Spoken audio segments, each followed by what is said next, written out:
যারা বড় করেছে সে হচ্ছে আমার মেজো ফুপু আর আমার ফুফা। তো আমি ছোটবেলা থেকে ফুফিকে ফুফি বলেই বড় হয়েছি আর ফুফাকে বাবা বলে বড় হয়েছি।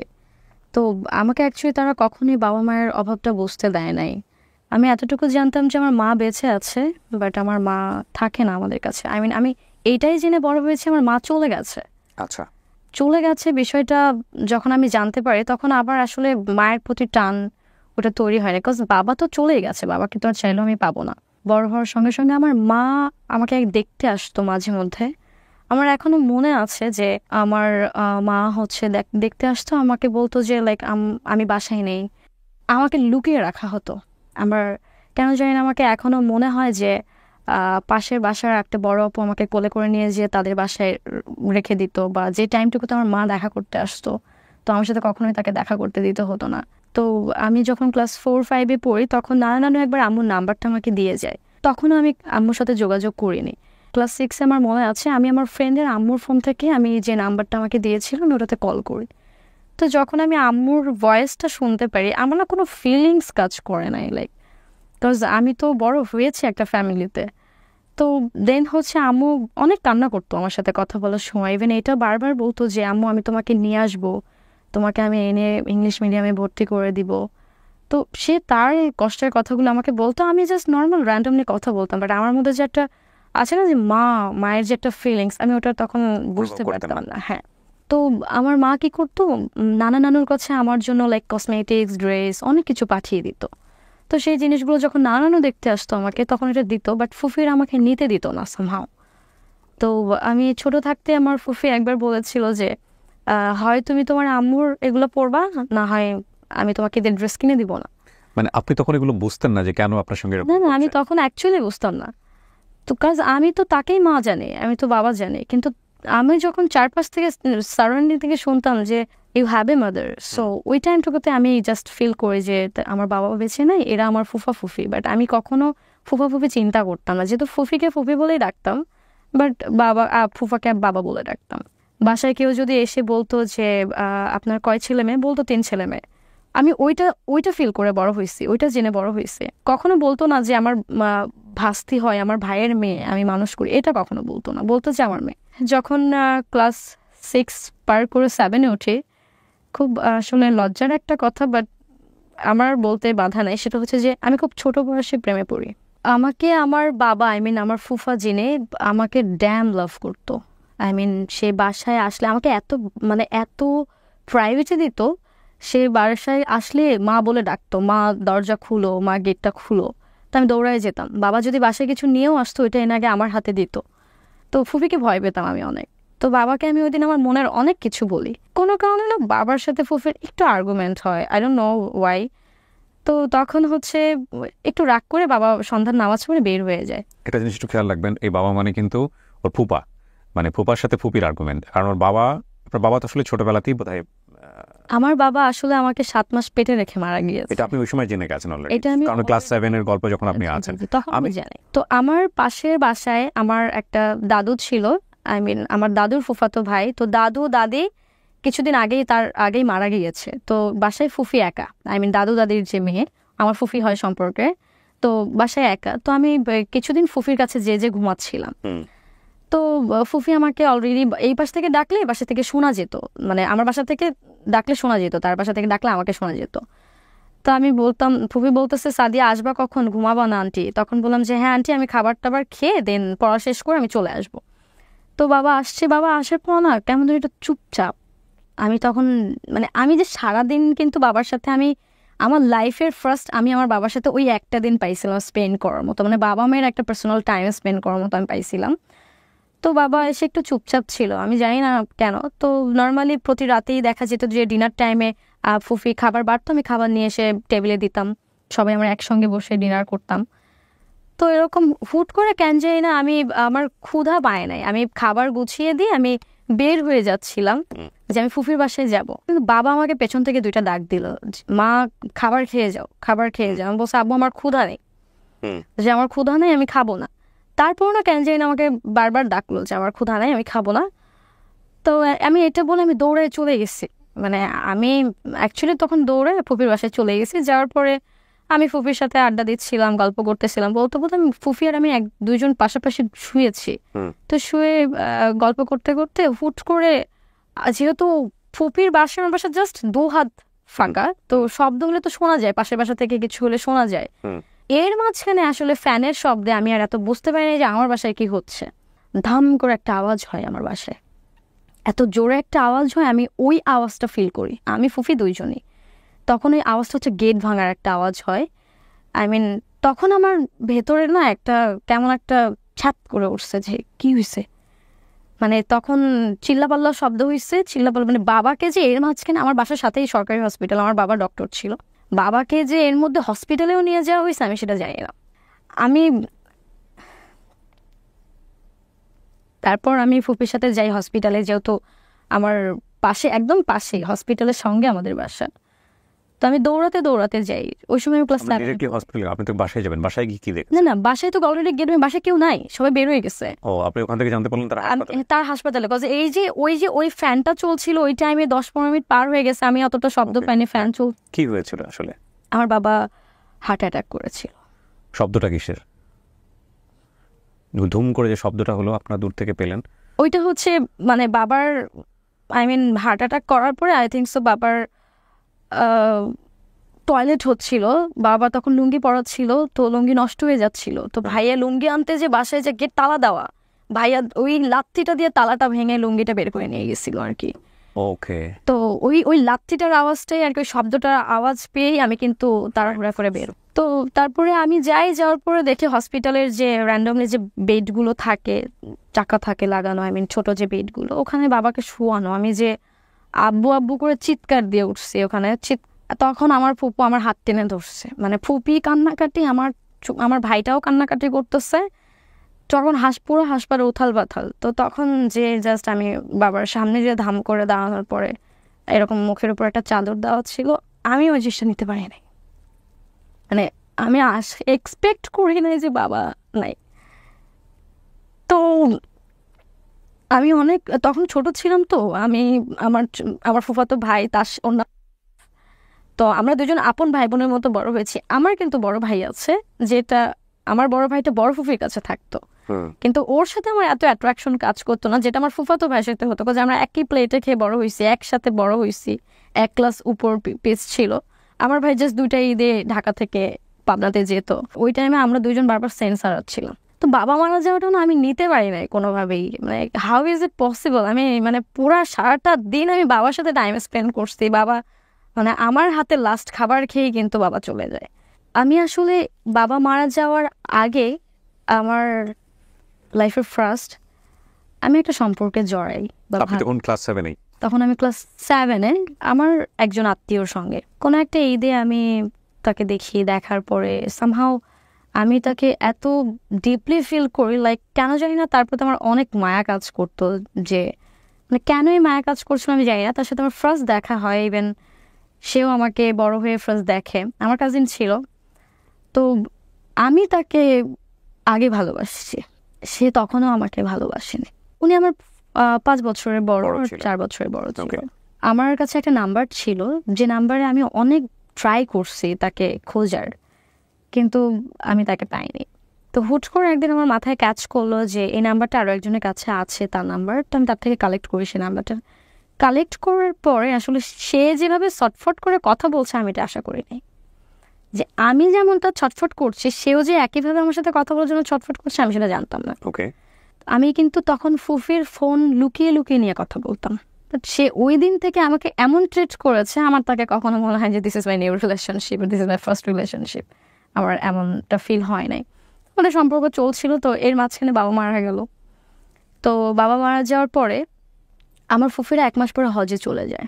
তো একদিন রাত্রেবেলা সামহাও আমি অনেক টেনশন করছিলাম, ঘুমের মধ্যে রাত 1টা বাজে অনেক বাজেভাবে চিৎকার করে উঠি, অনেক জোরে চিৎকার করে উঠি। আর এই চিৎকার করার পরে আমার মাথা ব্যথা, আমার মাথা পেইন শুরু হয়ে যায়। তখন আমার পাশের বাসায় ফুফি ছিল, যে পাশের বাসায় মামা মামি ছিল, তারা দৌড়ায় আসে, কি হয়েছে। তো এরকম আমার কোনোভাবেই আমার মাথা ব্যথা কমে না, আমাকে মেডিকেলে নিয়েও যাওয়া হয়, আমার পাশে যেহেতু হসপিটাল, মেডিকেলে নিয়ে যাওয়া হয়। তো সেখানে ডক্টর আমাকে দেখার পরে বলছে যে এই ট্রিটমেন্টটা আমাদের হসপিটালে নেই, ওনাকে পাবনা সদর হসপিটাল আর রাজশাহীতে নিয়ে যেতে হবে, বিকজ এই ট্রিটমেন্ট আমাদের এখানে নেই। আমাকে অলরেডি 2-3টা ঘুমের ইনজেকশন দিয়ে দেয়, কিন্তু তারপরে কোনোভাবেই আমার ইমপ্রুভ হচ্ছিল না। আমি ওই রাতটাতে আমার প্রচুর বাম সাইডে মাথা যন্ত্রণা, যেটা চিৎকারের মতো অ্যাকচুয়ালি একটা পেইন ছিল। আমার আপন যে বড় ভাই আল্লামা কি, ও কিন্তু বড় ফুফির কাছে বড় হয়েছে, আমি আমার মেজো ফুফির কাছে বড় হয়েছি। তো ওই টাইমে যখন দেখলাম আমি সিক, সে দৌড়ে আসছে। আসার পরে আমার ভাই আমাকে সঙ্গে করে ঢাকায় নিয়ে আসে। আমি যেহেতু পাবনাতে থেকেছি, আমাকে সঙ্গে করে ঢাকায় নিয়ে এসে আমাকে ডক্টর দেখায়। ডক্টর বলে যে আমার মাইনর স্ট্রোক হয়েছে। ও, ক্লাস 7-এ থাকা অবস্থায়? ক্লাস 8-এ তখন আমি। আমার বড় ফুফা আমাকে সাইকোলজিস্টের কাছে নিয়ে যায়। তো উনি জানতে চায় what's your problem actually, what happen to you. তো আমি তখন একটা কথাই বলতাম যে আমার খুব কষ্ট হয় আমার বাবা মায়ের জন্য। আমার ছোটবেলা থেকে আমি বড় হয়েছি সবাইকে হারাতে হারাতে বড় হয়েছি। আমি একটার পর একটা মরা লাশ দেখে বড় হয়েছি। তো ওই টাইমে আমার যে রিলেশনটা যার সাথে ছিল, সামহাও কোনো একটা কারণে তার সাথে আমার একটু মিসআন্ডারস্ট্যান্ডিং হয়। ঢাকা থেকে ভাঙ্গুড়াতে পাবনাতে যখন ব্যাক করি, আমার ফুফিরা কিন্তু হজে থেকে আসে। আর যেদিন হজ থেকে আসে তার পরের দিন আমার লাইফ পুরো মোড় ঘুরে যায়। আমি জানি না আসলে ওই টাইমে কেন তাদের মুখটা গম্ভীর ছিল, বাট তার ঠিক 2-3 ঘন্টা পরেই আমার ভাইয়া একটা কথা বলে ওঠে। আমার দাদু দাদি, আমার ভাইয়ার কাজিন, তারা সবাই ছিল যে এই বাসায় 3 জনের বেশি 3.5 জনও থাকবে না। 3 জন হচ্ছে আমার ফুফির 2 ছেলে, আর আমি তো মেয়ে ছিলাম, তো আমাকে দিত 4 জন। বাট ভাইয়া একটা কথা বলে উঠে যে এই বাসায় 3 জনের বেশি 3.5 জনও থাকবে না। তো এই কথাটা শোনার পরে আমি তখনও বুঝতে পারিনি যে তখন কি আপনার ফ্যামিলিতে আপনাদের অ্যাফেয়ার্স এর কথা জানে, সবাই জানে বিষয়টা? তখন অ্যাফেয়ার্স এর কথা আপনাকে এতটা হঠাৎ করে অপছন্দ বোঝার কারণটা কি? না, তখন এতটাও জানতো না, বাট আমি অ্যাকচুয়ালি জানতাম না যে কেন এই কথা বলছে। তো ফুফি এসে তার পরের দিন শ্বশুর বাড়িতে চলে গেছে, আমি বাসায় একা। তো ভাইয়া আসছে জামা কাপড় নিতে হয়তো, বা এসে আমাকে বলছে তুমি এখানে কি করো। আমি বলছি যে কি করি তুমি এখন বাসা থেকে যাও নাই? আমি কোথায় যাব? তুমি জানো তুমি কোথায় যাবা?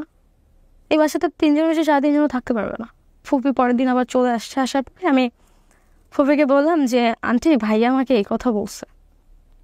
আমার ফুফি আমাকে বলে যে দেখো, আমার মাথার উপরে গার্জিয়ান নাই, আমার ছেলেরা এখন আমার সব। আমি বললাম ফুফি, কয়েকদিন পরে, আমি তখন ক্লাস 8-এ, কয়েকদিন পরে আমার জিএসসি পরীক্ষার আগে যে টেস্ট পরীক্ষা হয়, কয়েকদিন পর আমার পরীক্ষা শুরু, আমি কিভাবে পরীক্ষা দেবো? তো ফুফি বলতেছে তুমি ছোট ফুফির কাছে চলে যাও। আমাদের থানার পাশের যে থানাটা, সেখানেই আমার ছোট ফুফি থাকে। তো বলছে যে তুমি ছোট ফুফির কাছে চলে যাও। আমি বললাম যে ছোট ফুফির ওখান থেকে এসে প্রতিদিন পরীক্ষা দেওয়া তো আমার জন্য কষ্ট হয়ে যাবে। তখন আমার ফুফি আমাকে বলতেছে যে ফুফু তোমার রক্তের ফুফু না? আমাকে এটা বলছে। তখন আমি না লাইফের প্রথম আমার ফুফিকে বলছে আপনিও তো আমার রক্তের ফুফি, আপনি কেন চলে যেতে বলছেন? সো ইন দ্য মিনটাইম আপনার আপন মায়ের সাথে আপনার সম্পর্ক ছিল একেবারে ফুল অফ? তখন তো হ্যাঁ, ফুল অফ। কোথায় আছে কিভাবে আছে আপনি জানেন না, বা আমার আম্মু ওরকম যায় না। আমার মা আচ্ছা, বাবা মারা যায় যেদিন, আমার ফুফা মারা যায় যেদিন, সেদিন আমি আম্মুকে ফোন দিয়ে বলছিলাম যে ফুফা মারা গেছে। ওইটাই জাস্ট। মা ইন্টারেস্ট দেখায়নি আপনার ব্যাপারে যে তুমি আসো আমার কাছে চলো? ওইটা তো সবসময় বলে, কিন্তু ওই দিনটাতে মারা যাওয়া, ওই দিনটাতে তখন একটু আম্মু মন খারাপ হয়েছে, একটু কষ্ট পাইছে, তো আমাকে ওইভাবে রাখছে। তো বলছে যে তুমি আমার কাছে আসবা কবে, তুমি আমার কাছে চলে আসছো। সো আপনার তো অপশন ছিল তখন? তো অপশন ছিল তখন, বাট আমি তখন আপনি মেনে নিতে পারছেন না? মেনে নিতে পারছি না। আমার সামনে পরীক্ষা, আমি তো পড়ালেখা করছি, আমি স্টুডেন্ট হিসেবে খারাপও ছিলাম না মোটামুটি। তো আমাকে চলে যাওয়াটা দেখে আমাকে আমার বাসার পাশে আন্টিরা অনেকবার আটকানোর ট্রাই করছে, তুমি আমার বাসায় থাকো, আমার কাছে আসো, আন্টিরা আটকানো নিয়ে যাও। আর আমি কারোর কথা শুনি নাই। আমি বাসা থেকে বের হয়ে যাই। বের হয়ে যাওয়ার সময় আমি তখন জানি না আমি কোথায় যাব। মনে পড়ে যে পাশের এলাকা হচ্ছে আমার ছোট দাদু থাকে, ছোট দাদুর বাসা। আমি ছোট দাদুর কাছে চলে যাই। ছোট দাদুর ওখান থেকে আমার স্কুল খুবই কাছে ছিল, জাস্ট 5 মিনিটস লাগতো। দাদু যখন জিজ্ঞেস করে কি হয়েছে, আমি কান্নাকাটি করে বলি যে আমাকে বাসা থেকে বের করে দেওয়া হয়েছে। দাদুর রুম থেকে আমি বড় চাচুর বাসায় রুমে চলে গেলাম। ওখানে থেকে আমি আমার জিএসসি পরীক্ষার টেস্ট পরীক্ষাগুলো দিই। ওখানে যেহেতু আমার ওই যে মেডিসিনগুলো কিন্তু কন্টিনিউয়াসলি আমার চলে, ওখান থেকে আমি যেয়েছি, ফাইনাল এক্সাম দিলাম। ফাইনাল এক্সাম দেওয়ার শেষ তো 1.5 মাসের ছুটি হলো আমার ঢাকা, আমার বড় ফুফির বাসায় আমি তখন চলে আসলাম। তো তখন আমার মাথায় আসে যে আমার মায়ের সাথে যোগাযোগের বিষয়টা। ওই সময়টাতে কিন্তু আমার যার সাথে সম্পর্ক ছিল তার সাথে কিন্তু যোগাযোগ অফ ছিল, জাস্ট বিকজ অফ তার সাথে আমার একটু মনোমালিন্য হয়েছিল। এরকম একটা অফ যে সে আমার লাইফ থেকে হয়তো চলেই গেছে, লাইক এরকম একটা অফ ছিল। তো ওই দিন রাতে আম্মুর সাথে কথা বলি 3 ঘন্টা। তারপরে পরের দিন 16 ডিসেম্বর চলে। সকালবেলা আম্মুকে ফোন দিয়েছিলাম আমি, যেহেতু লুকিয়ে লুকিয়ে কথা বলছি। আম্মু আমাকে জাস্ট বলছে যে মামুনি আমি তোমাকে এক ঘন্টা পরে বাসায় যেয়ে কল দিচ্ছি। র্যান্ডমলি সারাটা দিন আমি যেমন রুটিন তেমন করার পরে সন্ধ্যার পরে আমাকে জোরে ডাকছে, ডাকার পরে বলছে ফোন দে। ফোনটা ঠাস করে নিয়ে নিয়েছে আমার থেকে, কি হয়েছে আমি কিছুই জানি না। তো আমার সামনে একটা হুট করে ফোন আসছে, আম্মুরা বাইরে চলে গেছে। যাওয়ার পরে কথা বলতেছে, কথা বলে টলে আসার পরে বলতেছে যে কালকে তোর আম্মুর সাথে কথা বলছিলি, কি কথা বলছিলি। বাট এই যে আমার মা কিন্তু ওই টাইমে আমার বড় ফুফাকে ফোন দিয়ে হাউমাউ করে কান্না করছে যে আমি আমার মেয়েটাকে আমার কাছে 7টা দিন রাখতে চাই। আমার মেয়েটাকে তো আমি কখনো কাছে থেকে দেখি নাই, বড় হয়েছে, একটু রাখতে চাই। কিন্তু আমার ফুফা আমার ভাই দুজনই না করে দেয়। তো পরে সকালবেলা আমাকে ভোরবেলা ডাকা হয়েছে। আমাকে প্রতিদিন রাত্রেবেলা আমি 10টা বাজে ঘুরে যেতাম, সকাল 8টা উঠতাম। ভোর 6টা বাজে ফুফি আমাকে ডেকে উঠেছে, বলতেছে যে তোমরা বাড়ি যাও, দাদুর একটু শরীর খারাপ, তোমার ফুফার সাথে বাড়িতে যাও। আমি খুব খুশি, আমার দাদু বাড়িতে সরিষার ফুল হয় প্রতি বছর, আমি 4 বছর দেখি না, আমি যাব। আমি আমার একটা কার্টুনের ব্যাগ ছিল, ব্যাগের মধ্যে ইচ্ছা মতো জামা কাপড় তুলছে, ওষুধ তুলছে। ফুফি বলতেছে এতদিন তো থাকবা না, একটা জামা নিয়ে যাও জাস্ট। আমি কিন্তু জানি আমি আমার দাদুকে দেখতে যাচ্ছি। তো গেলাম, যাওয়ার পরে আমার আমার যে ছোটো চাচার বাসায় আমি থেকে পরীক্ষা দিয়েছি, সেখানেই আমরা ফার্স্ট গিয়েছি। ছোটো চাচার শাশুড়ি, আমার সম্পর্কে নানি হয় যিনি, উনি আমাকে হুট করে বলতেছে যে আমাকে কে জানি বললো যে সাদিয়ার মা মারা গেছে, তোর নাকি মা মারা গেছে। আমি কি আলাই বালাই কথা বলছি, আমার আম্মুর সাথে আমি কালকে রাতে কথা বলছি, আমি এটা বলছি। আমি তখন আমার সেন্সে কাজ করে নেই যে আমি আম্মুর সাথে কালকে কথা বলছি, নানু আম্মুর কিছু হয় না। বলে তাহলে কার কথা বা বললো, আমি তো বুঝতে, মানে সে তো বয়স্ক মানুষ, সে এতটা গুরুত্ব দেয়নি। বাট আমাকে কিন্তু এটা বলে ফেলছে সে। বাট আমি তখন বলছি যে নানু আমার আম্মুর সাথে আমার কালকে আগের দিন কথা হয়েছে 3 ঘন্টা। তখন বলছে তাহলে মনে হয় কার কথা বা শুনলাম। ওকে ফাইন, আমি কোনো রকম রাতটা পার করলাম। আমি তো খুব এক্সাইটেড যে আমার দাদা বাড়িতে যাবো, কারণ আমার দাদা বাড়ি ছিল আমার লাইফে একটা, আমার প্রাণ ছিল। মাঝ রাস্তায় যে আমার ফুফা আমাকে বলতেছে যে তুই একটু স্যালাইনের পানি খা, এটা বলতেছে। আমি স্যালাইনে, এমনি তো আমি স্যালাইনের পানি খেতে পারি না, আমার বমি হয়ে যায়। তুই যদি দাদু বাড়িতে যে যদি সেন্সলেস হয়ে যাস, আমি যে আজব, তুমি সেন্সলেস হবো কেন। পরে বলতেছে যে না একটু স্যালাইন খা, তোর তো শরীর ভালো না, যদি একটা কোনো সমস্যা হয়ে যায়। তো আমি কি করছি, ফুফা ওইদিকে তাকাইছে, আমি মুখের মধ্যে স্যালাইন এদিকে ফেলে দিচ্ছি, ফুফা এটা টেরও পায় নাই। তখন আমাকে ফুফা আরেকটু রাস্তা যেতে যেতে বলতেছে যে চল আজকে তোর নানু বাড়িতে যাই। এদিকে আমি মানে মনে মনে বলতেছি সূর্য অস্তে কোন দিকে উঠছে, যে যারা আমাকে কোনোদিন নানুর বাড়িতে যেতে দেয়নি, মায়ের সাথে যোগাযোগ রাখতে দেয়নি, সে আমাকে বলতেছে যে নানুর বাড়িতে যেতে। তখন বলতেছে যে তোর খালামণি, আমার বড় ভাই সবাই আসছে, চল তোর নানাকে একটু দেখে যাই। আমি আরও খুশি। দেন আমি ফুপার সাথে গেলাম। যাওয়ার পরে নানু বাড়িতে আমি কিন্তু সেই ছোটবেলায় গিয়েছি, এরপরে কিন্তু এত 2 বছর 10-12 বছর 13 বছর কিন্তু কখনো যাইনি। মানে মার চেহারাই মনে নাই? মাকে তো দেখিনি আমি, আমার মাকে তো আমি কখনো দেখি নাই। আমার ক্লাস বেবি ওর যখন 1-এ উঠি তখন হয়তো আমাকে স্কুলে একবার দেখতে আসছিল, কিন্তু লুকায় ফেলছিল আমাকে। ওই যে বললাম মানে মার সাথে কোনোদিন কখনোই দেখা হয় না আমার মায়ের সাথে। তো তারপরে আমার বড় বড় শক্ত করে আমার হাতটা খালি ধরেছিল। সে ভেতরে ভেতরে কেন জানি না একটু ভয় ভয়ে ছিল, যেটা আমি ফিল করছিলাম। কিন্তু আমার কিন্তু হাত ছাড়ে নাই। আমি বোরখা পরতাম, হেজাব করতাম, আমাকে একদম পরীর বাচ্চার মতো লাগতো লিটারেলি। তো ওই সময় আমার ফুপা আমাকে বলতেছে যে একটু দোয়া হিমনুস পড়। আমি না আসলে তখন ওই সময়টা আমার কাছে জড়াই যাচ্ছিল, কেন আমাকে এগুলো বলতেছে, ওয়াই আমাকে এগুলো কেন বলতেছে বারবার। ওকে ফাইন, আমি যখন বড় নানুর বাসায় আমাদের যাইতে হয়, তো আমার নানুর বাসায় পাট দিয়ে বড় নানুর বাসায় যেতে 2-3টা বাসা পরে আমি বড় সামিয়ানা টানানো দেখি। আমি ভাবছি যে হয়তো কারোর বিয়ে, কারোর মুসলমানের অনুষ্ঠান বা কিছু একটা। উঠানের উপরে চেয়ার দিয়ে অনেকেই বসে টসে আছে। তো আমাকে দূর থেকে দেখার পরে আমার মামা নানু সবাই আগে আসছে, বাট কেউ কোনো রকমের একটু শব্দও করে না। এসে আমাকে জড়াই ধরে আম্মু কেমন আছো, নানু কেমন আছো। এমনও কেউ বলতেছে যে লাখির মেয়ে আসতেছে, কত সুন্দর দেখা যায়, দেখ পরীর বাচ্চা লাখির মতোই দেখা যায়, লাখির মতো কত উঁচা লম্বা হয়েছে। তো এরকম করতেছিল। ফুফা আমাকে তখনও শক্ত করে হাত ধরে আছে। আমি বাসার ভেতরে ঢুকতে একটা কাঠের বাক্স আমার চোখের সামনে পড়ে। আমি তখন জাস্ট এইভাবে বলছি যে কি হয়েছে। আমি চারপাশে একটু কান্নার আওয়াজ পাচ্ছিলাম, বাট আমাকে দেখার পর সবাই থেমে গেছে, সবাই এভরিবাডি। আমি জাস্ট বলছি কি হয়েছে। তখন কতক্ষণ কন্ট্রোল করবে ফুফা, 2টা দিন পরে আমাকে বলতেছে, তখন আমাকে আমার ফুফা হাত ছেড়ে দিছে, বলতেছে তোর মা নাই, এটা বলছে। তখন বলছে নাই, কই গেছে। আমিও না তখন আমার অ্যাকচুয়ালি ঘুমের ওষুধ চলতেছিল, আমি লিটারেলি ওই টাইমটুকুতে আমি জাস্ট সাইকোটিকই হয়ে থাকতাম। আমি এত ভালোভাবে সবকিছু কেয়ার করতাম না, জাস্ট নিচে বসে পড়ি, আর কোনো মুখ দিয়ে কথা বের হয় নাই, কান্নাও করি নাই। পাশ থেকে সবাই প্যাম্পার করতেছে, বাট আমি কাউকে দেখতে পাচ্ছি না, কারোর কথা শুনছি না। আমি লিটারালি আমার জগতে, আমি কোথায় গেছি আমি জানি না। দেন চোখে মুখে পানি দেওয়ার পরে সবাই পাশে থেকে নানুরা সবাই বলতেছিল যে ওকে একটু কান্না করাও, ও তো এইভাবে মারা যাবে, আমি তো 8টার লেগে মারা যাব। আমি তো কান্না করতেছি না বা আমি কোনো কথা বলতেছি না, এটা একদম আটকে গেছে আমার। তো আমাকে সবাই কান্না করতে বলছে। আমার ভাইকে আমি দেখতে পাচ্ছি, আমার ভাই ওইখানেই বসে আছে। আমি নিজেই হেঁটে হেঁটে আমার ভাইয়ের কাছে গেলাম, যে আমার ভাইয়াকে জীবনের প্রথম আমি গায়ে হাত তুলি, সবার সামনে আমি আমার ভাইয়াকে একটা থাপ্পড় মারি, সবার সামনে। মায়ের আদর খাইতে তোমার এত ভালো লাগে, আমাকে বলতেই ভুলে গেছো। তখন আমি জানতে পারি যে আমি যে অসুস্থ ছিলাম, মায়ের মারা যাওয়ার খবরটা আমি নিতে পারবো না, আমিই মারা যাবো, আমাকেই বাঁচাইতে পারবে না। যার কারণে আমার মা যে মারা গেছে, মারা যাওয়ার পরে আমাকে 2 দিন পরে মায়ের লাশ দেখাইছে, বিকজ অফ আমার মায়ের পোস্টমর্টম হয়েছে। পোস্টমর্টম? এক্স্যাক্টলি। কেন? বিকজ অফ আমার মা ছিল উনি ফার্স্ট অনেক ভালো ছিল, যেটা আমি জানতাম। বিয়ের 4-5 বছর পরে উনি ডুবে যায়। তারপর আমার মাকে অনেক বাজেভাবে টর্চার করতো। আমার মা যেটা আর্নিং করতো সেটা নিয়ে নিত। অ্যাকচুয়ালি আপনার মা সুইসাইড করে? না, আমার মা সুইসাইড করে, মাকে মেরে ফেলা হয়। উনি আমার মাকে মেরে ঝুলিয়ে রেখে যায়, যেটা আমি কিন্তু তখনও জানতাম না। মা যে মারা গেছে কিভাবে আমি জানতাম না। আমি মায়ের কাছে যে আমার লাইফের প্রথম আমি মায়ের মুখ দেখলাম। That's the point. ওরা মা কীভাবে মারা গেছে, that is not the point. Point actually ওর মায়ের মুখ জীবনে প্রথম দেখেছে, এবং সেটা হচ্ছে এই অবস্থায়। আমি বহুবার বলেছি, জীবন নাটকের চেয়ে অনেক অনেক বেশি নাটকীয়।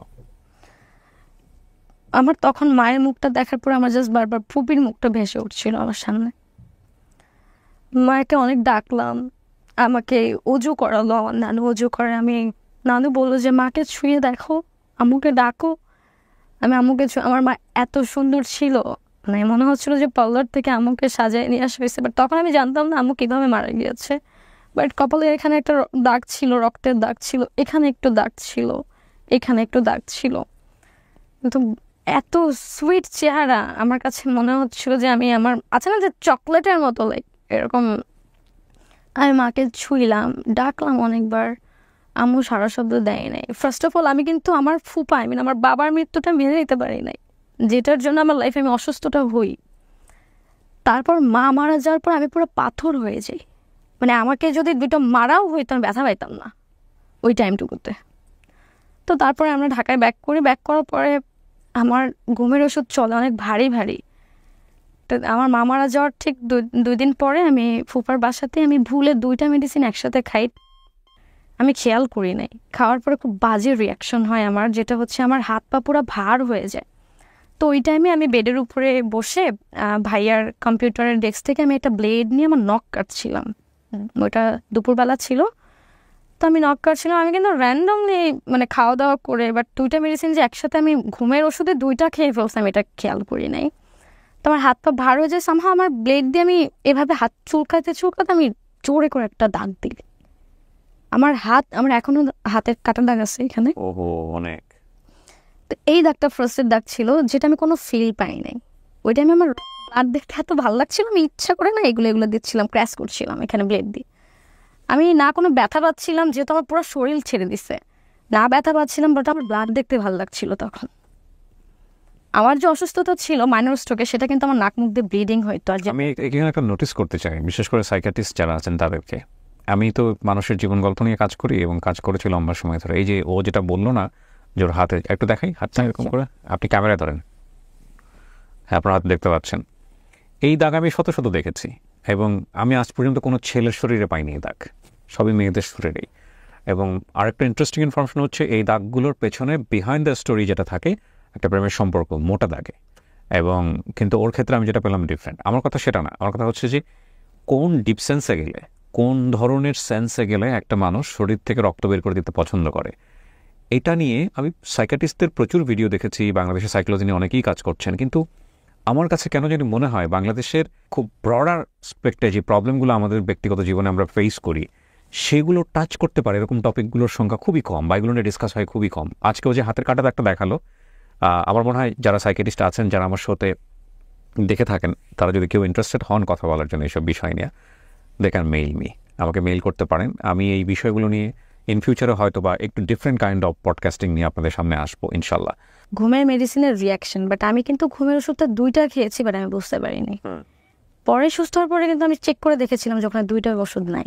ওকে, সো কাটার পরে কি হলো? তো কাটার পরে আমার হাতে এত ব্লাড, মানে এত পরিমাণে বাজেভাবে ব্লিডিং হয়েছে। আমি তখন কি করছি, আমি একটা কাগজে একটা পেপারসের উপরে লিখতেছি যে আমি যদি আজকে মরেও যাই, আমি খুব খুশি, আমার মৃত্যুর জন্য কেউ দায়ী না। কেন আমি এটা লিখছি আমি সেটাও জানি না। তারপর আমার যখন সেন্স ফেরে 6 থেকে 7 ঘন্টা পরে, দেন হচ্ছে আমি দেখি আমি হসপিটালের বেডে, আমার হাতে ব্যান্ডেজ করা, আমার পাশে আমার ফুফি, আমার বড় ভাইয়া। এই খবরটা অলরেডি জানাজানি হয়ে গেছে। দেয়ার আর এভরিওয়ান থিঙ্ক অ্যাবাউট ইট যে আমি সুইসাইডাল অ্যাটেম্প্ট করছি। আপনার সম্পর্কটা তখন কেমন? আপনার তখন আমার সাথে যোগাযোগ বন্ধ, তার টোটালি যোগাযোগ অফ। লাইক ওই কারণে কি আপনি ফ্রাস্ট্রেটেড ছিলেন? নো, বললাম না, আমার মা মারা যাওয়ার পর আমি লিটারালি জাস্ট শকে পাথর হয়ে গেছিল। এক্স্যাক্টলি, অনেকগুলো ডেথ, অনেকগুলো মৃত্যু মাত্র এই অল্প বয়সে, যখন ও ক্লাস 8-এ পড়ছে। জি, মানে এটা আপনি চিন্তা করে দেখতে পারেন, ক্লাস 8-এ পড়া টিনেজ বয়সে মার মুখ প্রথম দেখা, সেটা হচ্ছে মায়ের মৃত মুখ। সো মানে খুব সহজে রিলেট করা যায় বিষয়গুলো। ওকে, তারপর দেন হচ্ছে আমি হাসপাতাল থেকে কি হলো? হাসপাতালে আমার ফুফা যে ডিরেক্ট আমার হাতে ফোন দিল, আমার এইভাবে এনে তোর ফোন, এই ফোনের জন্য এত কাহিনী তো ফোন নেই। তারা ভাবছে যে আমার যে রিলেশন, যেহেতু সম্পর্কের কথা তারা জানে, যেহেতু যখন ফুফি শেয়ার করছে যে সাদিয়া কিন্তু আমাকে এগুলো শেয়ার করছে, তার মানে ওটার কোনো, হ্যাঁ, তখন বলছে যে এই ফোনের জন্য এত কিছু, ফোন নেই। দেন আমাকে আমার ফুফি অনেকবার জিজ্ঞেস করে কেন এই কাজ করছিস, কেন এই কাজ, বাট আত্মীয় স্বজনের মধ্যে কিন্তু ছড়াই গেছে সাদিয়া সুইসাইড করতে গেছে। এক্স্যাক্টলি, সেটাই হওয়া স্বাভাবিক। হ্যাঁ, তো আমি সব বুঝেছি যে ফুফু বিলিভ করো আমি সুইসাইড করতে যাই নাই। একদিন হুট করে আমার সেই যার সাথে সম্পর্ক ছিল উনি আমার ফুফিকে ফোন দেয়, কল করে, আমার সাথে কথা বলতে চায়, কারণ সে অলরেডি জেনে গেছে আমার মা বেঁচে নেই, যেহেতু আমার বাবাও বেঁচে নেই। তো সেটা সে ফিল করে আমার লাইফে সে ব্যাক করে, আমাকে কল করে। আমি বলছি যে I don't need you right now, I don't need your support right now, cause আমি তখন এই যে ভালোবাসা বা লাইক প্রেম এই জিনিসগুলো আমার মাথায় তখন আর কাজ করেনি। I just missing my family, I just miss my parents. তো তখন একদিন আমার ভাইয়ার সাথে আমার একটু মিসআন্ডারস্ট্যান্ডিং হয়। আমার বড় ভাই আমি দুইজনই দাদা বাড়িতে তখন। তো ভাইয়াকে কেউ না কেউ এসে বলছিল যে সামহাও আমি হয়তো বা কারোর সাথে দাঁড়িয়ে রাস্তায় কথা বলছি, বাট আমি কিন্তু কাউকে চিনি না। গ্রাম, আমি প্রতি বছর 2বার দাদু বাড়িতে ঈদে যেতাম, তো আমি কাউকে চিনি না বাড়ির আশেপাশে ছাড়া। তো আমার ভাইয়া না কারো একজনের সাথে রাগারাগি করে এসে আই থিঙ্ক সো ওই রাগটা আমার উপরে ঝাড়ে। আমার ভাই লাইফের ফার্স্ট আমাকে এত বাজেভাবে মারে, এত বাজেভাবে আঘাত করে, মানে যে আঘাতটা আমি সহ্য করতে পারি নাই। আমার জায়গায় জায়গায় রক্তের দাগ, কাটা দাগ, কপাল ফেটে, মাথা ফেটে যাওয়া। আমার ভাই আমাকে অনেক বাজেভাবে আঘাত করে। তা আমি তখন, আমার কাছে তো লটস অফ মেডিসিন, ঘুমের ওষুধ অনেক, যেহেতু আমার ডেইলি খেতে হয়, 49টা খেয়ে ফেলি। আমি কি করছি, ঘুমের ওষুধ খাওয়ার পরে আমি নতুন একটা কমলা কালারের ড্রেস পরছি, নতুন ড্রেস, যেটা আমি ফার্স্ট ইউজ করলাম ওই দিন। নতুন ড্রেসটা পরে আমি দোয়া কালাম পড়তে পড়তে, আর ওই যে আমার যে মানুষটাকে আমি হারাইছি, আই মিন ভালোবাসার মানুষটাকে, তাকে ফোন করছি। সে ফোন রিসিভ করছে, রিসিভ করার পরে বলছে যে, আমি জাস্ট বলছি যে আমি মনে হয় আজকে বাঁচবো না। আমি তাকে মায়া কুমার বলে ডাকতাম, সে আমাকে মায়াপুরী ডাকতো। মায়া কুমার আর মায়াপুরী? মায়াপুরী, হ্যাঁ। মায়া কুমার, আমি মেবি আজ আর বাঁচবো না। তোমাকে বলছো আমার কি, যাও মরে যাও। তারপরে আমার আর বাঁচার ইচ্ছাই মরে যায় ওই টাইমে। আমার ওই যে চোখ বন্ধ হয়, 9 দিন আমি বেঁচে ছিলাম না আসলে। 9 দিন কোথায় ছিলেন? কোমায় ছিলাম আমি। মানে পরের স্টোরিটা কার কাছ থেকে শুনেছেন? আপনাকে পরের স্টোরিটা আমার ভাইয়া বলেছে, ফুফি বলেছে। তো ওই টাইমে আমি পুরো বডি নীল হয়ে গিয়েছিল। আমার ডক্টর বলেছে যে আমাকে আর বাঁচাতে পারবে না। 9টা দিন আমার পুরো বডি নীল হয়ে গিয়েছিল। ডক্টর বলছে যে আমরা এনাকে বাঁচাতে পারবো না, এখন আল্লাহ তাআলাই পারবে ওনাকে বাঁচাইতে। আপনারা আত্মীয় স্বজন যারা আছে তাদেরকে খবর দেন, দেখে যেতে বলেন, আমরা বাঁচাতে পারবো না। তো আজকে আপনারা এখানে আসবো বিধায়, আপনার সাথে দেখা হবে বিধায় ওই দিন আমার কেনে আঙুল নাড়া দিয়ে উঠছে 9 দিনে। তো বাই দ্য ওয়ে আর sense of humour is so good. এটা হয়তো অনেকটা আপনারা দেখতে পাবেন না, ভিডিওতে অনেক কিছু এডিট করে ফেলতে হয়েছে। ওকে, বাই দ্য ওয়ে, হ্যাঁ, সো প্লিজ। আমার কেনে আঙুল নাড়া দিয়ে উঠে আমি বেঁচে যাই। আমি তখন তো ডক্টর আশ্চর্য হয়ে যায়, বাট আমার উপরে তখন আমার ফুপির আরও রাগ। তখন আমার ভাইয়াকে অ্যাটলাস বলেই ফেলে যে ওকে বিষ খায় মেরে ফেললি না কেন, মরতে গেছে কেন, মরতে গেল কেন। সবাই আমার উপর রাগ স্বাভাবিক, কারণ আমি নামাজ কালাম পড়ে বড় হয়েছি। একটা মজার বিষয় হচ্ছে যে এই আচরণগুলো সাধারণত যারা করেন তারা অনেক বেশি সিম্প্যাথি পাওয়ার জন্য করেন। অনেক বেশি মানুষ তাদেরকে ইমোশনালি অ্যাটাচ হোক, ভালোবাসা দেখ বুঝুক, এটার জন্য করেন। কিন্তু আসলে যারা রাগী মানুষ এসব জিনিস দেখে রাগে, তারা কিন্তু এইসব দেখে আসলেই সিম্প্যাথাইজ হয় না, তারা আরো বেশি রেগে যায়। তো আমি সুস্থ হয়ে যাওয়ার পর কিন্তু আমাকে কেউ দেখতে আসে না, কেউ দেখতে আসে না। আমার জাস্ট বড় ভাইয়া আসে, মানে ঢাকা থেকে বড় ভাইয়া যায়, যাওয়ার পরে ভাইয়া তখন মাথায় হাত রেখে একটা কথাই বলে যে লাইফ ইজ সো টাফ, কেবলমাত্র শুরু, এখনো অনেক দূর যেতে হবে তোমাকে। আমার বড় ফুফু আমাকে একটা কথা বলেছিল যে সাদিয়া তুই তো লাইফ থেকে মায়া কাটিয়ে ফেল, এই মায়া তোর জীবনটা ধ্বংস করে দেবে। ইট ইস ডেফিনেটলি ট্রু যে আমি মায়া আমার জীবনটা ধ্বংস করে দিছিল ওই টাইমে। তো দেন আমি এসএসসি পরীক্ষা, যেহেতু আমি বড় হয়েছে কিন্তু আমার নিজের বাসায় ফুফির কাছে, তো সেখানে আমি না থেকে আমি আসলে হোস্টেলে যেতে হয় আমাকে হোস্টেলে যেয়ে আমার হোস্টেল খরচ চালাইছিলাম আমি তখন। প্রথম আমার লাইফের ফার্স্ট ইনকাম আমি টিউশনি করাই তখন এসএসসি পরীক্ষার আগে। আমি তখন আল্লাহ দিলে একটু সুস্থ, ভালো মানে সুস্থ ছিলাম, বাট মাথা ব্যথা ছিল। মানে হোস্টেলে আপনাকে যেতে হলো কেন? কারণ আপনি কোথাও আসলে কমফোর্ট ফিল করছিলেন না? না, আমি নিজে থেকে আর কোথাও যাই নাই। অ্যান্ড দেন কিভাবে চলবো তখন থিঙ্ক করলাম যে আমি যে সাবজেক্টগুলো ভালো জানি আমি সেই সাবজেক্ট টিউশনি করাতে পারি। ওকে, ফাইন। তো আমি 6টা বাচ্চাকে টিউশনি করতাম। মান্থলি আমার 3000 প্লাস আমার কাছে আসতো, 3000 প্লাস। ওই সময় 3000 টাকা দিয়ে আমার সুন্দর চলে যেত। আমার হোস্টেল খরচ কম ছিল, 1800 টাকা টোটাল ছিল, খাওয়া সহকারে সবকিছু মিলে 1800 টাকা ছিল। জাস্ট সিট ভাড়া ছিল হচ্ছে আপনার 700 টাকা। দেন ঢাকাতে নো পাবনাতে। যে তখন আমাকে আমার ফ্রেন্ডরা বলতো যে তোর নিজের বাসা এখানে, তোর বাসা থাকলে তুই হোস্টেলে কেন থাকছিস? আমি বলছি this is my opinion, it's my choice. তো হোয়াট এভার ইট ইজ, আমি এতটা গুরুত্ব দিতাম না, অ্যাভয়েড করে যেতাম বিষয়গুলো। আমি কোথায় যাব, আমি কি করব, আমার আগামীতে কি হবে, আমার জীবনটা ঘুরে যায়। তখন ওই সময়টাতে আমার শুধু মনে হয়েছে যে এখন আমাকে কে দেখবে, এখন কে দেখবে আমাকে। তবে এসএসসি পরীক্ষা দিতে পেরেছিলাম আমার বড় ভাইয়ের জন্য, আই মিন আমার ফ্যামিলির, আমার বড় ফুফাতো ভাইয়ের জন্য, বিকজ অফ ভাইয়া আমাকে রেজিস্ট্রেশনের টাকা পাঠিয়েছিল, যার কারণে আমি এসএসসি পরীক্ষাটা দিতে পারি। যেহেতু ছোটোবেলায় স্কাউটিং করতাম আমি, তো আমার স্কাউটের একটা বড় ভাই ছিল, বাট ওই সময় তার সাথে আমার ফ্রেন্ডশিপ ছিল, একটা গুড বন্ডিং ছিল, তো ঢাকায় থাকতো। তো তার সাথে আমার যোগাযোগ হওয়ার পরে সে আমাকে ঢাকায় বলে যে তুই চলে আয়। আমি স্কাউটিংয়ে অনেক ভালো ছিলাম, গার্লস গাইড কমান্ডার ছিলাম রাজশাহী বিভাগে। তো তখন আমি চলে আসি ঢাকাতে। আসার পরে ও একটা হেলথ ল্যাবে জব করতো। তো ওর সাথে যে ওর সিনিয়র বা ওর সমবয়সী যারা কলিগরা ছিল, তো সেই আপুর একটা বাসায়, মানে আমার হেলথ ল্যাবের পাশে, তখন মিরপুর শেওড়াপাড়াতে, সেই আপুর বাসায় আমাকে সে উঠায় দেয়। আমার জীবনের স্ট্রাগলটা ওই জায়গা থেকে শুরু হয়ে যায়, ওই পয়েন্টটা থেকে, যখন আমি 2টা জামা নিয়ে, 2টা ড্রেস নিয়ে, জাস্ট 2টা ড্রেস, একটা বোরখা আর একটা হ্যান্ডব্যাগ নিয়ে আমি ঢাকায় আসি এসএসসি পাশের পরে। আপনি জানেন না আপনি কোথায় যাচ্ছেন, কি করতেছেন? আমি তখন জানি না। আমার কাছে জাস্ট 260 টাকা ছিল, মাথার উপরে হাত রাখার মতো কেউ নাই, জবাবদিহিতা করার কোনো জায়গা নাই, এবং খুবই টিনেজ একটা বয়স। তখন আমার 17 বছর বয়স।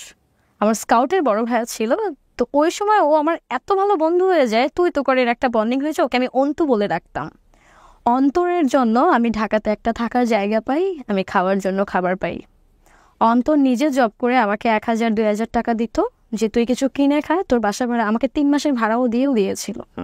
আমি কিছুই করি না তখন, আমি কি করব?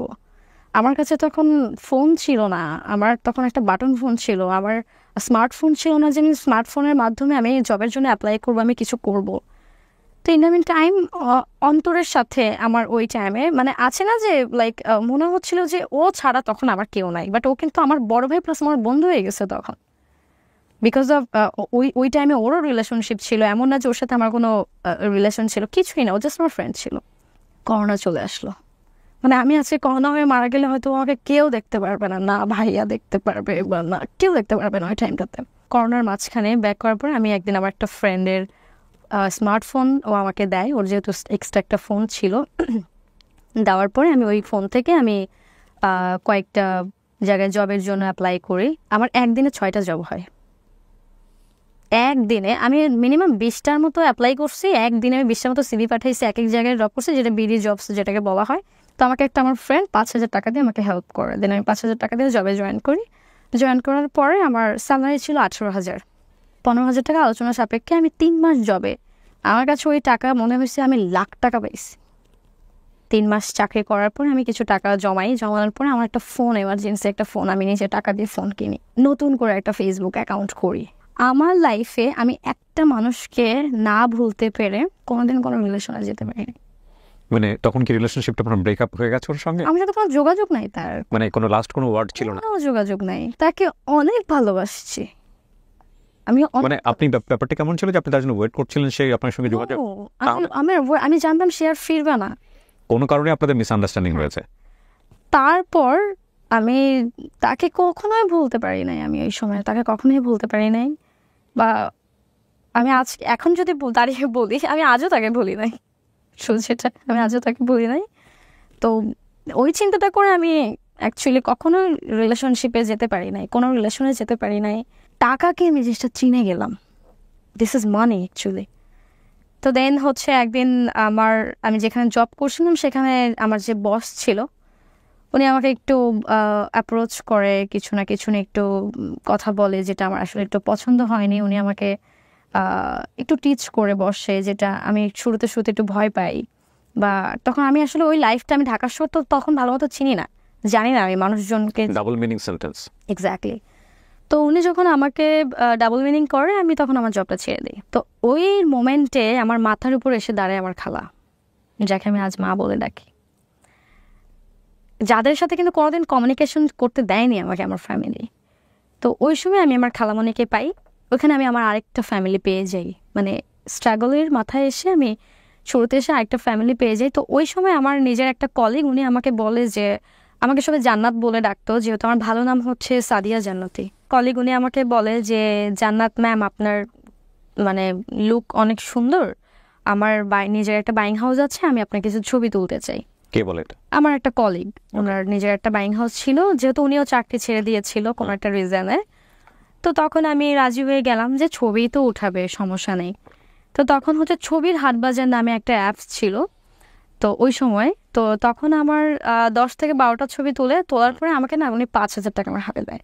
আমার মাথায় তখন একটা চিন্তা আসে যে আমি যদি 1 মাস কষ্ট করে 18,000 টাকা স্যালারি পাই, আর একটা ছবি তুলে যদি একটা দিন যদি আমি 5টা ড্রেস পরে ছবি তুললাম, আমাকে 5,000 টাকা দেওয়া হলো, এটাই তো আমার জন্য গুড অপশন। এইখান থেকে আমি যখন 3-4টা ছবি আপলোড করলাম, দিন দেখি আমার ফেসবুক অ্যাকাউন্টে কেউ মিডিয়া রিলেটেড আমাকে নক করছে। আমি ধীরে ধীরে মিডিয়ার সাথে যুক্ত হয়ে গেলাম। ওকে।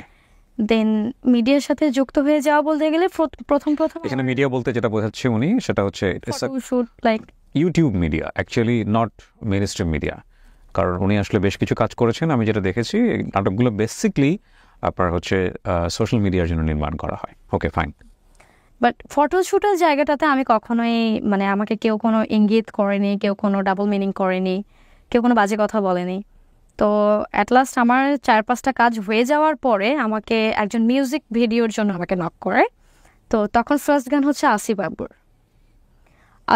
ভাইয়ের প্রথম গানে আমি প্রথম শ্যুট করি। বাট আমি কিন্তু তখন আসলে জানতাম না যে অ্যাক্টিং লাইক কীভাবে করতে হয়। বাট ছোটবেলা থেকে নাচ গান। এটা রিলিজ হয়েছে আসিফ আকবর সাহেবের, এটা অনেক আগে আসলে এই ভিডিও আমি নিজে আর খুঁজে পাই না। ওকে। তো তখন আসলে ফার্স্ট অফ অল আমি যেটা জানতে পারি সেটা হচ্ছে মিডিয়াতে গিভ অ্যান্ড টেক বলে একটা সাবজেক্ট ইউজ হয়, যেটা কম বেশি আমরা সবাই জানি। বাট ওই সময়টাতে আমি ফার্স্টে তো এত জানতাম না এটা। তো আমিও হ্যারেস হয়েছি মিডিয়াতে, এমন হ্যারেসটা এমন হয়েছে যে আমাকে কোনো শুটিংয়ে গেলে আমাকে কেউ কিছু বলে নিয়ে যেত না ফার্স্ট আমাকে এটা বলতো না যে তোমার সাথে আমার এটা এরকম কিছু একটা হতে পারে বা এরকম আমরা কিছু করতে পারি। তো আমি শুটিংয়ে যাওয়ার পরে একদিন আমি হ্যারাসমেন্ট শিকার হই, আর যে হ্যারাসমেন্টের শিকারটা আমার জন্য মানে এতটা ব্যাড ইফেক্ট ছিল যেটার জন্য আমি শুটিং সেট থেকে বের হয়ে আসছিলাম আমার লাইফের ফার্স্ট। কজ আমার একটা কথা আমার মাথায় ছিল যে আমার কাছে মনে হয়েছে যে আমি ঠিক সব ঠিক, আমাকে কেউ এই জায়গাটাতে আমাকে কেউ জোর করবে না। বিকজ মিডিয়াতে কেউ কখনো ব্রেক হয় না, আই নো দ্যাট। মিডিয়াটা হচ্ছে তোমার নিজের ব্যক্তিগত ওপিনিয়ন্স। আমি যখন জানলাম যে আমার যদি নিজের ইচ্ছা থাকে 2টা টাকা বেশি ইনকাম করার, আমার যদি লোভটা থাকে, আমি তার সাথে যেতে পারি, হোয়াট এভার ইট ইজ, এটা আমার ইচ্ছা, ব্যক্তিগত ইচ্ছা। আমার যদি মনে হয় যে না আমি সারাদিন শুধু কাজ করব, কাজ করার সময় যার সময় পেমেন্ট নিয়ে যাব, এটা করতে পারি। তো আমি এরকম আমি কিন্তু অলরেডি হ্যারাস হয়েছি, তারপর আমি বের হয়ে গেছি। হ্যারাসটা কোথায় হয়েছে, যে ডিরেক্টর ছিল উনি অ্যাকচুয়ালি আমাকে কোনো অফার করেনি, উনি কোনো বাজে অফার করেনি, কিছুই না। বাট যে প্রডিউসারটা ছিল উনি আমাকে শুটিং সেটে এসে আমাকে দেখার পর তার পছন্দ হয়ে যায় আমাকে। দেন সে ডিরেক্টরকে বলে যে আমি ওর সাথে একটু টাইম স্পেন্ড করতে চাই। লাইক মিডিয়াতে তো এটাই হয়, রাইট? মিডিয়াতে এরকমটাই হয়ে আসে, অনেকেই হয়তো বা কেউ বলে বাট কেউ বলে না। সো আমার জায়গাতে আমি এরকম একটা হ্যারাসমেন্টের শিকার হই, বাট আমি তখন আসলেও এই জায়গাটা এতটা ভালো, তখন আমি প্রফেশনাল না, আমি জাস্ট ফার্স্ট মানে নিউ ফেস। সো তখন আমি শুটিং সেট থেকে বের হয়ে যাওয়ার পরে আমার পেমেন্ট ছিল 5,000 টাকা তখন, ওই সময়ে 4-5টা কাজের পরে। দেন হচ্ছে আমাকে ভাইয়া নিজে এই 2,000 টাকা বিকাশে পাঠিয়ে দেয়, যেহেতু আমাকে শুটিংয়ে নিয়ে আসা হয়েছে, আমি এখান থেকে বের হয়ে গেছি। ওই দিন রাত্রেবেলা শুটিং শেষ করে যে ভাইয়া আমাকে নিজে বলে যে আপু মিডিয়াটা হচ্ছে এটা। ওনার কথা মাথায় রেখে আমি গত 4 বছর মিডিয়াতে কাজ করছি, আর যে কথাটার জন্য আমি মিডিয়াতে সুন্দরভাবে কাজ করতে পারছি, কোনো বাজে অফার থেকে শুরু করে এভরিথিং আমি সুন্দর করে মেনটেন করে কাজ করতে পারছি। তো আমি যখন আমি মিউজিক ভিডিও কাজ করতে করতে হঠাৎ করে আমার নাটকের অফার আসে। তো আমার অ্যাক্টিংয়ের প্রতি একটু আলাদা একটা ফ্যাসিনেশন ছিল, তো তখন আমি অ্যাক্টিংয়ে ঢুকে যাই। অ্যাক্টিংয়ে ঢুকে যাওয়ার পর থেকে আমার মিউজিক ভিডিওর দিকে আর তাকাতে হয়নি, তখন আমাকে আর পেছন ঘুরে তাকাতে হয় নাই। তখন আমি মোটামুটি সপ্তাহে 3 দিন 4 দিন ইনকাম করছি। তখন আমি অ্যাকচুয়ালি টাকা কখনোই গুছাইতাম না, আমার না নিজস্ব কোনো ব্যাংক ব্যালেন্স ছিল, না পার্সোনালি কোনো ব্যাংক ব্যালেন্স ছিল, আমি কখনোই কিছু করতাম না, আমি জাস্ট খরচ করতাম। তারপরে আমি আমার যে স্ট্রাগলিং যে লাইফ টাইম, আমার যে আপুর সাথে শেয়ারে থাকতাম, সেখান থেকে আমি সাবলেট নিলাম। সাবলেট মানে এক রুমে আমি রুম নিলাম, কিছু ফার্নিচার করলাম, মানে একটা বেড করলাম, একটা লেখাপড়ার কি অবস্থা তখন? আমি লেখাপড়া তখন কন্টিনিউয়াসলি করছি। ওকে, মানে লেখাপড়ার পাশাপাশি হচ্ছে করোনার সময় তো 1 বছর এমনি তো আমাদের সবার লস হয়ে গেছে। তো তারপরে আমার যে মিডিয়া যে আমি যে ইনকাম করছি সেটা দিয়ে আমি কলেজে ভর্তি হই। কলেজে ভর্তি হওয়ার পরে আমি আর্টস সাবজেক্টটা নিয়ে যেতাম, আমি কিন্তু সায়েন্স পড়ে আসছি। রাইট, মানে ওর যেটা হয়েছে যে নিজের পয়সা ইনকাম করে নিজে পড়াশোনা করছে, নিজের খরচ নিজে চালাচ্ছে এবং ভবিষ্যৎটা নিজের হাতে গড়ার চেষ্টা করছে। রাইট। সো ইন্টারমিডিয়েট পাস করলেন আপনি ওই সময়টাতে? না, ইন্টারমিডিয়েট পাস করার আগ মুহূর্তে হচ্ছে আমার মোটামুটি আমি বেশ কিছু কাজ করে করে অনেকটা এগিয়ে আসছি। এইচএসসি আমার 21-এ পরীক্ষা দাও, 22-এ আমি সার্টিফিকেটটা পাই। এগুলো সব নিজের পড়াশোনা নিজের খরচ, নিজের টাকায় আমি করেছি। ইভেন আমি আমার বাসা শিফট করি, আমি মানে পুরো একটা ফ্ল্যাট নিয়ে আমার বড় ভাইকে আমি আমার কাছে নিয়ে আসি। মাশাআল্লাহ। এখন কি মানে আপনারা দুজন একসঙ্গে থাকেন? এখন আপাতত একসাথে নেই, ভাইয়া already married, he have a baby right now. তো আমি আমার ভাইয়াকে নিয়ে এসে, ইভেন দেন ওই সময় আমার ভাইয়া বেকার, আমার ভাইয়া কিছু করে না। সো আপনি সাপোর্ট দিয়েছেন? আমি সাপোর্ট দিয়েছি। ইভেন আমি আমার ভাইয়াকে পরিচিত বড় ভাইয়ের মাধ্যমে জবেও ঢুকিয়েছি ওই টাইমে। তো আমরা 2 ভাই বোন ভালোই চলছিল। রাইট নাও আপনি পড়াশোনা করছেন? এখন আমি পড়াশোনা আমি ছাড়িনি, বিকজ এটা আমার মানে আমি এখন বিএসএস ডিগ্রি করছি রাজশাহীতে। তো আমি 2nd বর্ষে আছি, তো আমার আর 1.5 বছর আমার পড়ালেখা শেষ হয়ে যাবে। এর মাঝখানে আমার যে বড় ফুপি, উনি কিন্তু আমার সাথে কখনোই যোগাযোগ অফ করেনি। উনি আমার সাথে লুকিয়ে দেখা করছে, লুকিয়ে আমাকে খাবার দিচ্ছে, এটা ওটা দিয়েছে। আর আমার খালামণি তো আছেই, আমি তাকেই পেয়ে গেছি ওই সময়। এইভাবেই আমার আসলে 6 বছর কেটে যায়। তো এই যে এখন আমার অলমোস্ট 24 বছর পড়বে, তো এই 24 বছর বয়স এসে আমি একটা জিনিস খুব ভালোভাবে ফিল করছি যে তোমার পাশে যদি কেউ না থাকে, তুমি তোমার জন্য একাই যথেষ্ট। আমার সাহস ছিল, আমি আজকে এতদূর আসতে পেরেছি। পারফেক্ট। আমার মনে হয় প্রশ্নটা করার প্রয়োজন নাই যে সাদিয়া কেন আজকে এই গল্পটা এখানে বলতে এসছে। আমি একটা জিনিস বিশ্বাস করি, প্রত্যেকেরই গল্প আছে। সেই গল্পে কেউ ভিলেন আছে, কেউ নায়কের ভূমিকায় আছে, কেউ একেবারে না বলার মতো জায়গায় আছে। তবে এগুলো জাস্টিফাইড না, কারণ যে ব্যক্তিগুলো ওনার জীবনে কষ্টে বা দাগ ফেলে গেছেন তাদেরও যুক্তি আছে সেই জায়গা থেকে। আমরা সেই বিষয়গুলোকে ফোকাস করব না, কিন্তু ওর লাইফের যে প্যারাডাইমটা সেখানে একটা মারাত্মক রকমের শক্তিশালী জায়গাটা হচ্ছে জন্মের পর থেকে একটা শিশুকে যে অবস্থায় থাকা উচিত ছিল ফ্যামিলির ভেতরে, ও সেই পরিবেশটা পায়নি। ও অসংখ্য মৃত্যু দেখেছে, যেই মৃত্যুটা ওকে একসময় সুস্থ জীবন থেকে দূরে সরিয়ে দিচ্ছিল। তারপরে ও থেমে যায়নি এবং ও বারবার ঘুরে দাঁড়ানোর চেষ্টা করেছে। আমাদের মতো এরকম পিতৃতান্ত্রিক সমাজে, যেখানে প্রতি মুহূর্তেই একটা মানুষ একটা ঘটনাকে আমরা বিভিন্ন জাজমেন্টের মুখোমুখি নেই, সেখানে একটা মেয়ের এরকম বয়সে নিজের পায়ে দাঁড়ানো এবং গণমাধ্যমে বা মিডিয়াতে বা যেটাই বলি না কেন সেখানে কাজ করে লোকচক্ষুকে উপেক্ষা করে নিজের জীবনে বেঁচে থাকার জন্য প্রচেষ্টা বা ইচ্ছা গ্রহণ করা এতটা সহজ নয়। তারপরেও বেঁচে থাকতে হবে, জীবনকে সামনের দিকে এগিয়ে নিতে হবে। সাদিয়া সেই কাজটাই করেছে। তবে আমি আরেকটা কথা বলতে চাই, সেটা হচ্ছে যে আমার স্ট্রাগল ছিল 6 বছর, তো মাঝখানে ফ্যামিলির সাথে যোগাযোগ হতো, তো তারা একটু ডিটাচ হয়ে গেছিলো আরও বেশি, তার কারণে আমি মিডিয়াতে ঢুকেছিলাম জন্য। কাজ ছোটোবেলা থেকে আমি নামাজ কালাম পড়ে বড় হয়েছি, আমি একটা মানে হাজি ফ্যামিলির মেয়ে ছিলাম, তো আমার ফ্যামিলির সাথে ওটা কখনোই যেত না, যেটা তারা পছন্দ করতো না, যার কারণে আরও বেশি দূরে সরিয়ে রাখেছিল। তো তারপরে আমি তাদের আমার লাইফে কখনো প্রেম ভালোবাসা নিয়ে কোনো কষ্ট ছিল না। আমার জীবনে একটাই কষ্ট ছিল, আমি পরিবারটাকে মিস করতাম। আমার অসুস্থ হলে আমার পাশে কাউকে পেতাম না। আমার মানে আছে না, খুব খুব কষ্ট হলে আমার ফুপিকে আমি আমার ফুপিকে অনেক মিস করি ট্রুলি, যেটা আমার বাবার কথা অনেক মনে পড়ে।